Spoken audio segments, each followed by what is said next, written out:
Ukisikia sauti hii hapa jua basi ni mtoto kutoka kanda ziwa, nimerudi tena. Wao wanasemaje? Alafu waambie tutaki kujua wao wanasema nini zaidi, waambie bado tupo sana.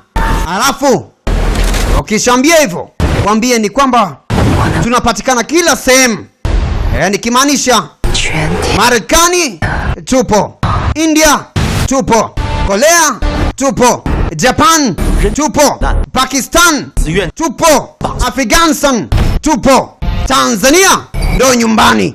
Wanataka wapi? Maana kila mahali tupo.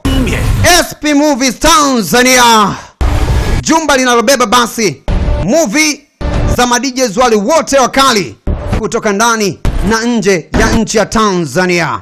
Kutana na zile kali single na series bwana, hapa ndo nyumbani. Tunakukaribisha, karibu sana katika zile basi kali za uhakika.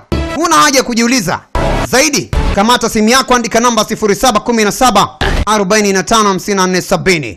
Popote pale ulipo, hii hapa ni sauti ya mtoto kutoka kanda ziwa. Niite SP DJ kama kawaida. Na zile single na series kali za kila wiki hizi zinakupitaje? Kwa mfano, wow, twende sanjali, waambie tupo sana. Tunakukaribisha, karibu sana basi, tusonge mbele tupate burudani, au sio bwana? Tuko na Mwamba Tomuta Day Waka Movies pale Arusha mjini, mkabala na Mwamba Tomuta Vunja Bay. Lakini pia jumba linapatikana ndani ya Kigongoni, mto Wambu Mururi, Arusha. Hapo ndipo tatukuta SP Movies Tanzania, na hii ni sauti ya mtoto kutoka kanda ziwa, na zile kali za wiki hizi hapa zinakuja, na tunasonga mbele namna hii. Wow.